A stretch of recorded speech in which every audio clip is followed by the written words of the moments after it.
BNP ক্ষমতা আসার আগেই কি ক্ষমতা বেড়ে গেল? দিন দিন কি দলটি জনপ্রিয়তা হারাচ্ছে? এ বিষয় নিয়ে আজকের আলোচনা। আপনারা দেখতে পেয়েছেন হিরো আলম গিয়েছে আদালতে একটি মামলা করার জন্য। কার বা কী নামে সেটি সে এখনো বলেনি।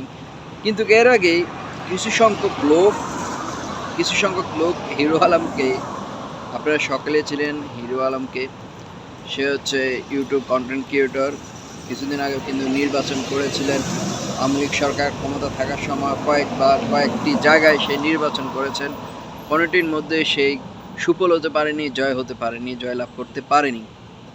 এবার সে আদালতে আসার পরে কিছু সংখ্যক লোক তাকে ধরে কানে ধরে উঠবস করাচ্ছেন। সেটি সামাজিক যোগাযোগ মাধ্যমে ইতিমধ্যে আপনারা দেখতে পেয়েছেন। এ বিষয়ে নাকি তার বক্তব্য পরবর্তী সাংবাদিকের কাছে সে বলে এই বিষয়ে এই ঘটনাটি ঘটিয়েছে বিএনপির কিছু সংখ্যক লোক। সে একটি কথা বলেছেন, সে এখানে আসছে আওয়ামী লীগ ওবায়দুল কাদের এবং কি নির্বাচন কমিশনার, সাবেক নির্বাচন কমিশনার, আরও যে বগুড়া সেই নির্বাচনী ইলেকশন করেছে সেখানে তার প্রতিপক্ষ যে ছিলেন তার নামে মামলা করার জন্য এসেছিলেন। তার নামে নাকি ওই তারেক রহমানের নামে অনেকগুলা কথা বলেছে। এই বিষয় নিয়ে গুঞ্জন উঠেছে। সেই চ্যালেঞ্জ করেছে যে আমি কখনো যদি কোনো ভিডিও ফুটেজ আপনার দেখাতে পারেন, আমি তাহলে জুতার মালা গলা দিয়ে বগুড়ায় ঘুরবো, যে আমি কখনো তারেক রহমানের নামে কোনো বাজে কথা বলিনি।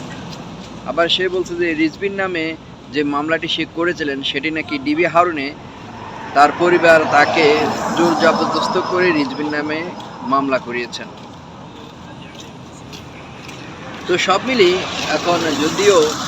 এখন বিএনপি এই কাজটি করে থাকে, তাহলে কিন্তু সম্পূর্ণ দুঃখজনক। কিন্তু দিন দিন কিন্তু তারা কি হারাচ্ছেন, দিন দিন তারা জনপ্রিয়তা হারাচ্ছেন। যদি সত্যি হিরো আলমের উপর সে হামলা বা করে থাকে ওই ধরনের কাজ, সেটা দুঃখজনক। কারণ হচ্ছে স্বাধীন বাংলাদেশ পেয়েছে 5ই আগস্ট। মানুষ সব ধরনের কথাবার্তা, বাক স্বাধীনতা, এ টু জেড সব কিছু করার অধিকার রয়েছে। সে অধিকার যদি আপনারা কেড়ে নিতে চান, সেটা সম্পূর্ণ দুঃখজনক। আর হিরো আলম যদিও সে একটু বেশি মানে করে আর কি তো তার বিষয়ে আপনারা কি বলেন আপনাদের কমেন্ট বক্সে অবশ্যই জানিয়ে যাবেন।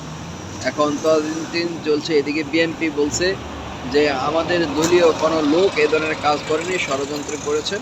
আর এখান দিয়ে হিরো আলম বলতেছে বিএনপি করেছে। তো বেরিয়ে আসবে, অবশ্যই আপনাদেরকে জানাবো আসল তো।